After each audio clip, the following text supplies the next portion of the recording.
Welcome back to the continuation of this series where I'm addressing some important questions related to Hinduism.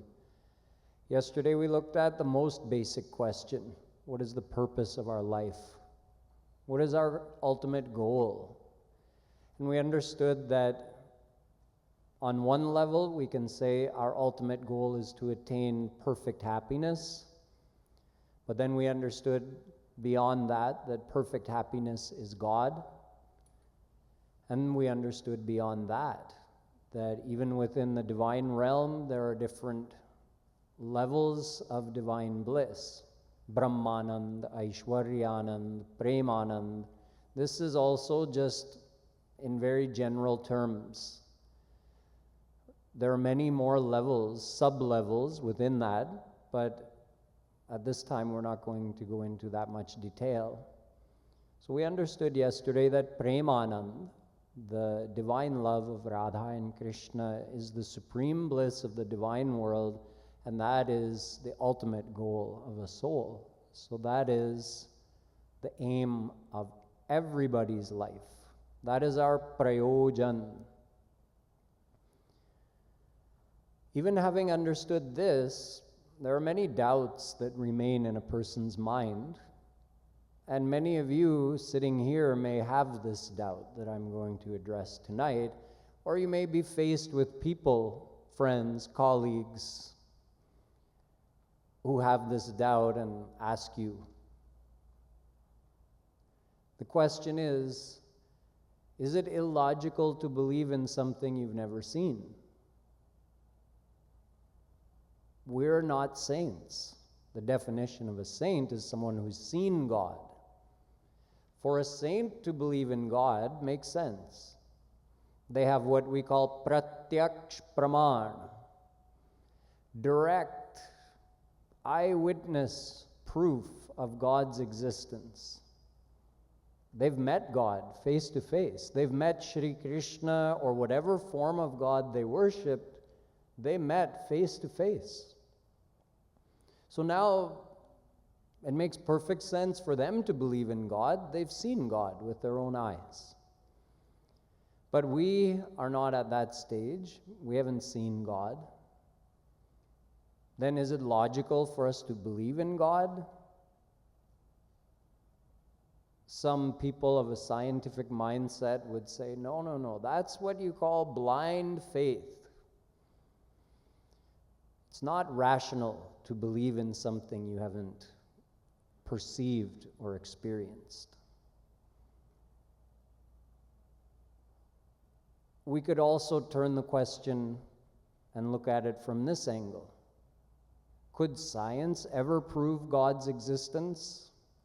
And if science, not if, we know that as of yet, science has not proven God's existence. So if science can't prove God exists, does it make sense to believe in God?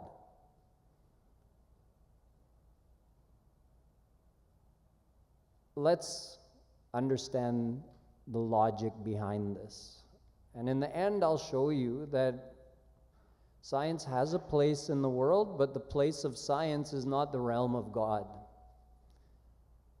And it does make logical sense to believe in something you haven't experienced yet. Let's understand it this way. There are three types of evidence. One I just told you. Pratyaksh praman means you have a direct experience. Like there's a fire burning. You can see the fire burning. You know there's a fire. You don't need anyone to tell you that's a fire. You don't need any other evidence. You've seen the fire for yourself. Right now, we don't have that type of evidence of God's existence, but there's a very good reason why. Although God is omnipresent, we can't see him or experience him, right? Why not? Some philosophers have said, if God exists and you're saying God is omnipresent, you should be able to experience him. If I mix sugar into my water and drink it, I'm going to taste the sweetness. Now the sugar is pervading the water, and you're telling me God is perfect happiness and He pervades the whole atmosphere, so we are all swimming in the ocean of divine bliss and not tasting any of it? Some philosophers have said that doesn't make sense. That proves that God doesn't exist. If He did exist, we would all experience Him. But there's a reason why we can't experience Him because of our current situation.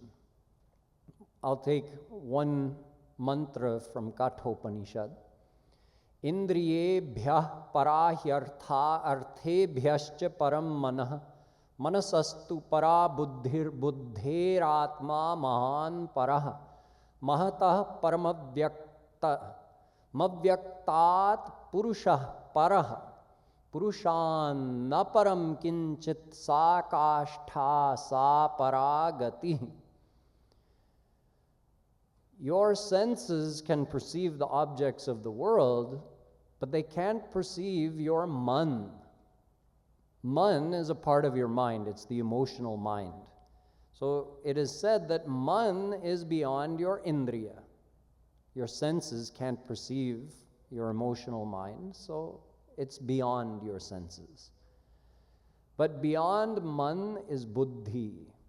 The intellectual mind is more subtle than the emotional mind. Beyond buddhi is the soul. See, our own soul can neither be perceived by our senses, nor can it be understood by our mind, because soul is beyond senses and mind. What's beyond the soul? Maya. Soul is under the bondage of Maya, and Maya is beyond our soul. What's beyond Maya? God. And what's beyond God? Nothing. So everything is under God. But when our senses can't even perceive our own mind, and neither the senses nor the mind can reach the soul or Maya, then why is it any mystery why we can't perceive God? Yasya matam tasya matam matam yasya na vedasah avigyatam vijanatam vigyatam avijanatam. Kenopanishad says, the one who thinks they can know God with their material intellect is completely ignorant. The one who has understood that God is completely beyond material senses and mind understands the truth. So it's simple. God is divine. How could we perceive God with our Mayic senses? God is divine. How could we know God with our material intellect? It doesn't make sense. It would be like if someone told you to try to see with your ears. They said, hey, I made this nice painting. Have a look. And they put it up to your ear. You'd look at them like, something wrong. Up here, what happened to you today? I see with my eyes, I hear with my ears. And they may argue, no, your eyes are Mayic, and your ears are Mayic, and my painting is Mayic, so you should be able to grasp this painting with any of your senses. They're all Mayic. You say, no, even within the Mayic realm, there are limitations. Ears perceive sound, eyes perceive light and form. So when there are limitations even within the material realm, what to say then of these material senses trying to perceive God, who is beyond Maya and who is divine? God is the one who gives life to our senses. It's with His power, having received His power, that our eyes see and our ears hear. So imagine if those eyes that are being powered by God could claim that I can see God. This mind is so great, Our mind is being powered by God as well. My mind is so great that I can know God. That would be like one of these light bulbs challenging the powerhouse that's giving it the power. If the powerhouse removes its power, all the lights are worthless, useless. Similarly, our mind cannot challenge God that I can know you. He's unlimited, our mind is limited. He's divine, our mind is Mayic. So it makes sense that we can't have pratyaksh praman right now. That type of proof is not available to us to prove God's existence. What about the second type of proof? Anumana praman. We deduce things all the time in the world. If you were unable to see the fire, but let's say it was a big fire nearby in one of the nearby forests, and you saw a big cloud of smoke in the sky. Even without seeing the flames, you could infer that there's a fire nearby. Doctors use this type of proof all the time as well. Even when they don't see exactly, they may not be able to find the exact microbe that's causing your problem or virus that's causing your problem, but looking at your symptoms, they may be able to deduce what illness you have. So we, in the absence of pratyaksh praman, we rely on anumana praman. Now, when it comes to God, people have given some arguments that may pacify our intellect to some degree, like saying that, the clock on the wall required a maker. Someone had to make that clock. It didn't just come into existence on its own, now did it? And if anyone tried to tell you that that clock just accidentally, randomly, through some random series of fortunate events, that clock came into being, you would say, again, you've lost it. How can something like that come into being on its own? It requires someone with the knowledge of how to make a clock, the desire to make a clock, the materials at hand to make that clock. Then the person has to make the effort to do it.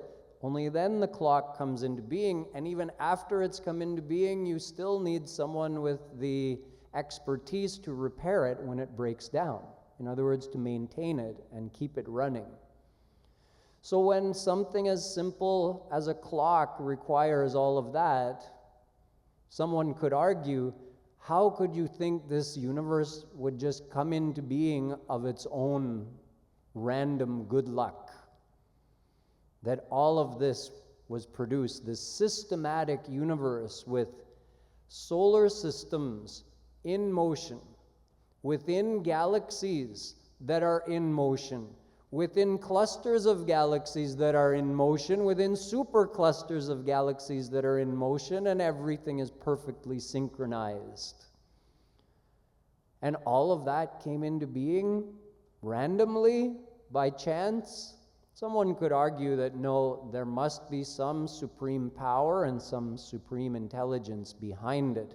There had to be someone with the knowledge to create this, the desire to create it, the materials at hand to create this universe, and who's also upholding the laws of the universe that allow all of this to continue to function.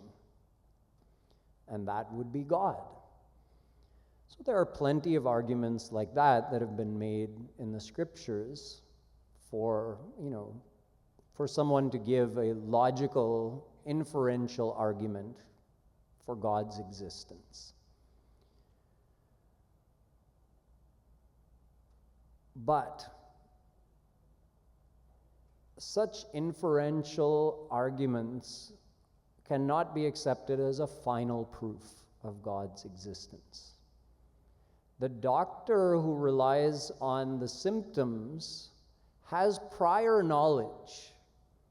There's been research done that this microbe causes these symptoms. So I may not be able to test right now to see if that's there, but I can tell because I've seen it before. But none of us have that type of prior knowledge of God's creating this universe. So in the end, inferential evidence fails to prove God's existence. So right now, we don't have the ability to see God. So we don't have pratyaksh praman to prove God's existence. Anumana praman can also not be accepted as a final proof of God's existence. So is it okay to rely on the third type of proof in the absence of the first two? Shabda praman, testimonial evidence. Our Vedas say, Pratyakshenaanumitya va yastupayo na buddhyate. If, in the case that pratyaksh praman and anumana praman fail to prove the existence of something, then you have to go to tasmad vedasya vedata. You have to go to Vedas. Ved is the ultimate proof and the ultimate authority. If Ved says it exists, then it exists.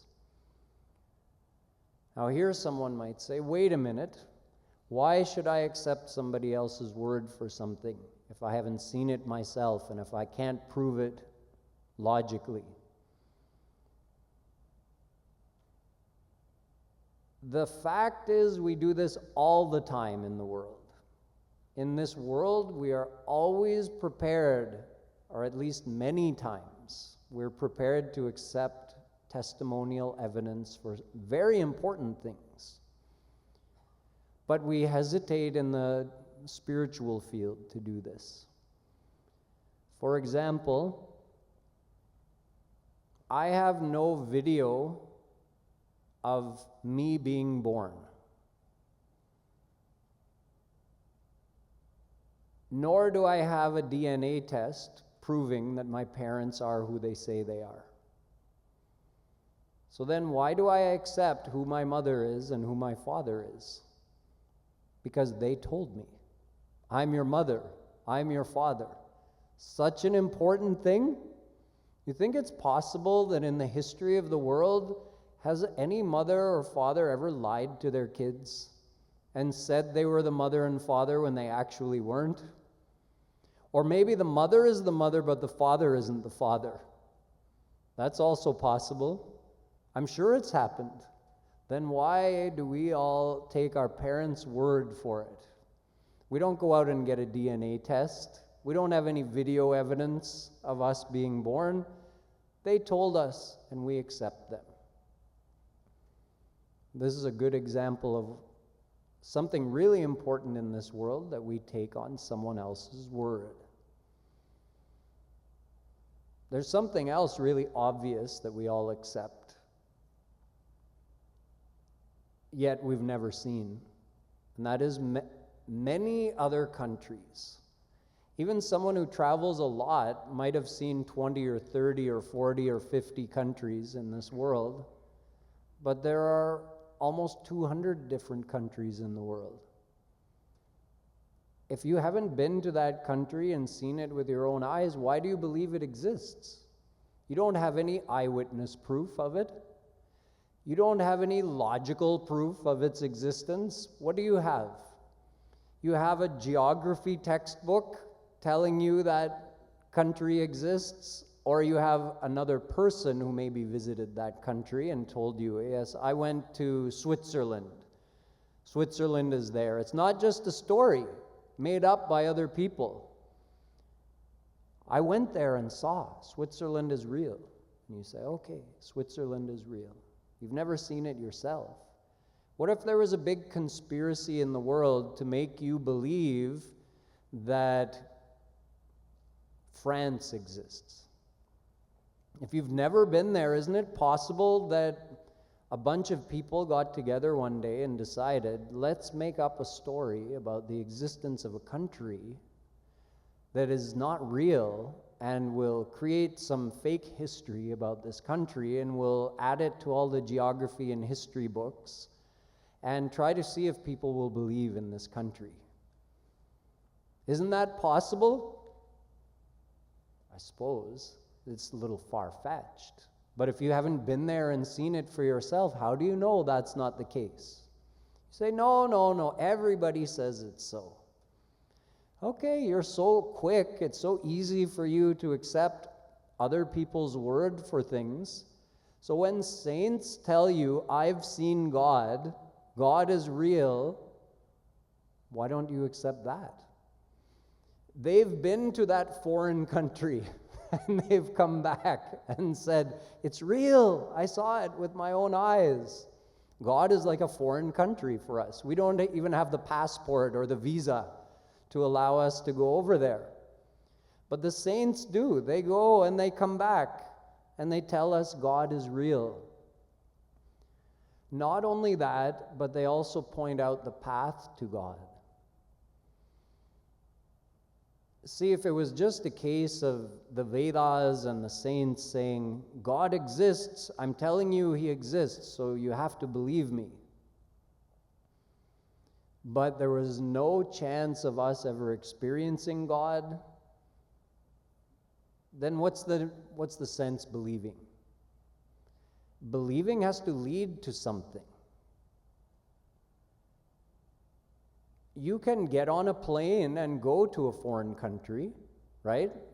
That rasta is there for you. There's a path for you. If you want to prove to yourself that some foreign country exists, you can travel to that country and you can see it for yourself. So, Ved and saints, they also say there's a path to God. You can see God. You can get pratyaksh praman for God's existence.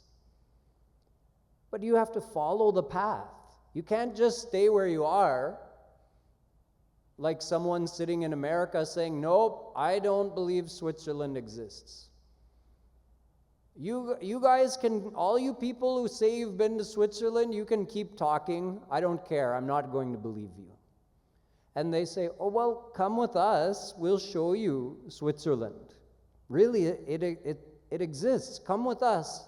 And you say, no, I refuse to follow the path to Switzerland, and I refuse to believe you that Switzerland exists.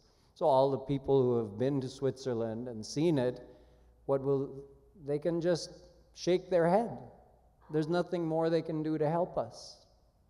Similarly, a saint who has seen God and is seeing God.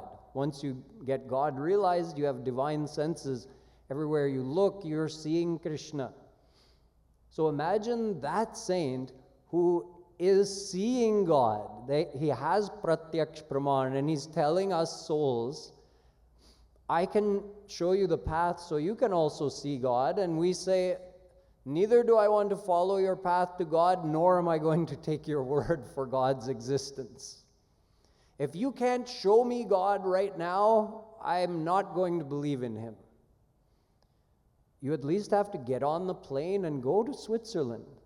No one can show you Switzerland from here. You might say, oh, someone could FaceTime me from Zurich or something like that. No, but how do you know he's actually there? He could be on a movie set somewhere. Could be a green screen. You have to go there. So the saints are helpless if we are unwilling to follow the path and we're unwilling to take their word for it. We just sit stubbornly and say, first show me God, then I'll believe in God, then I'll follow the path to God. That's like saying, give me my university degree first, then I'll enroll in your program and take all the classes and give all the exams. Nobody does that in the world. It's like saying, give me the mangoes first, then I'll plant a mango grove, water it, tend it. I want the fruit before the labor. It doesn't work in the world, nor does it work in the spiritual world. Seeing God is siddhi. That's the end goal. You can't ask for that now. First, we have to do sadhana. Sadhana means what you do to achieve siddhi. So we have to put the work in.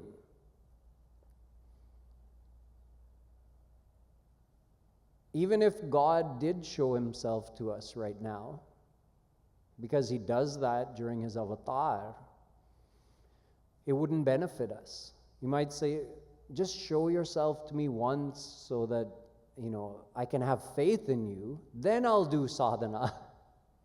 That wouldn't work either. Because without divine eyes, even if God actually made his body visible to you right now, you wouldn't benefit because you wouldn't realize his divinity. The amount of happiness you get from some person that you love in this world would be more than the amount of happiness you would get if you're seeing Krishna standing in front of you. The saints with divine eyes get unlimited bliss seeing Krishna stand in front of them. And we would expect the same. So when we saw Shri Krishna in front of us, we would say, oh, that's it? That's what all the fuss is about? Why should I work so hard to attain him? I just saw him. I didn't find anything special in him. I didn't feel any happiness even. I feel a lot happier looking at my child or my friend or my husband or my wife than I do seeing Krishna. Why should I follow the path to God? I'll be fine here in the world. In other words, our faith in God would be damaged because we were unqualified and we were given something beyond our qualification. So it wouldn't even help us if Krishna showed himself to us right now. Our faith would go down instead of increasing. So the proper procedure is get educated, learn what the scriptures and saints are teaching us about God, decide to accept that Shabda Praman, the testimonial evidence of the scriptures and saints, as a starting point. Yes, I believe you, but I want to see what you've seen. So based on what you've told me, I'm going to practice. I'm going to follow the path to God, and I'll get the ultimate evidence. And luckily for us, you don't have to wait until God realization to get any kind of evidence at all. It's not like a dry practice for lifetimes until finally you reach your goal and then you see God. It's a gradual process of actually opening up the ability of your mind and senses to experience God now in this life. Because as you practice bhakti and your mind is joined with God, God's Swarup Shakti, his personal divine power, starts to permeate into your mind. So your mind and senses start being permeated gradually, very slowly, like a dry sponge that has a drip of water going in it. It starts soaking up the water. So we start being able to not perceive in the way a saint perceives Krishna, but we start being able to just realize that he's around us. When we think of him in Rup Dhyan, sometimes we feel that I'm not just imagining, I'm actually seeing him. He's right here. So that experience goes on growing, which gives us the feedback we need to know that we're going in the right direction. So evidence is possible, but it has to be approached in the right way. And in fact, this is the way scientists approach science as well. If every 6th grade science student challenged their teacher that, no, I'm not going to believe that electrons exist until you can show me one. He'll say, that's a little ways off. You can see an electron. When you get to that level of scientific research, you can use certain technology. And you can see it, but right now you're just going to have to take my word for these things, and on the basis of that, learn, build up your knowledge, develop your skills in practicing the scientific process. One day you'll be able to see them. So science also uses faith on those who have gone before. The great scientists that laid the foundation of the existing knowledge, we have faith in them.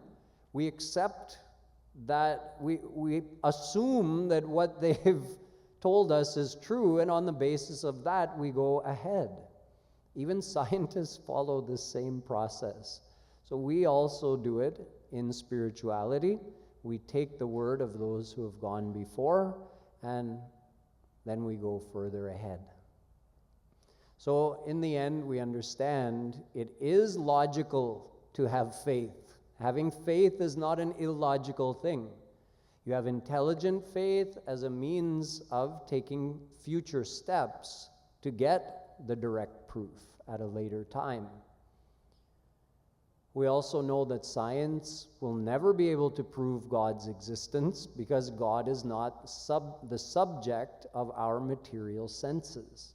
So if our material senses are unable to perceive God, and material technology is unable to amplify our ability to perceive to the point, because even if you could amplify our ability to see, hear, taste, touch, infinite times what it is, you still couldn't find God, because God isn't material. God is divine. So science will never reach God. The fact that science can't prove God's existence is not proof that God doesn't exist. It's proof of science's limitation. But luckily we have a spiritual science that shows us the way that we can prove God's existence through spiritual practices, through following the path of bhakti. This is where I'm going to stop today. Tomorrow, I'm going to discuss one more important aspect of this relationship between science and spirituality, because many people think if you follow the path to God, you don't need the world. And many people think, well, I'm a scientist or I'm a materialist and I don't need God. So on one hand, you have people saying, I have no need of this world, and on the other hand, you have people saying, I have no need of God. And this is an ages-old dispute between what we call bhautikvad and adhyatmavad. And most times people think one must be right and one must be wrong, but Jagat Guru Shri Kripaluji Maharaj has actually provided a reconciled view of the two that is a really good way. It provides a really good framework for living your life. It gives you a good perspective on how to integrate spirituality with material life. So that's the topic I'm going to take up tomorrow. And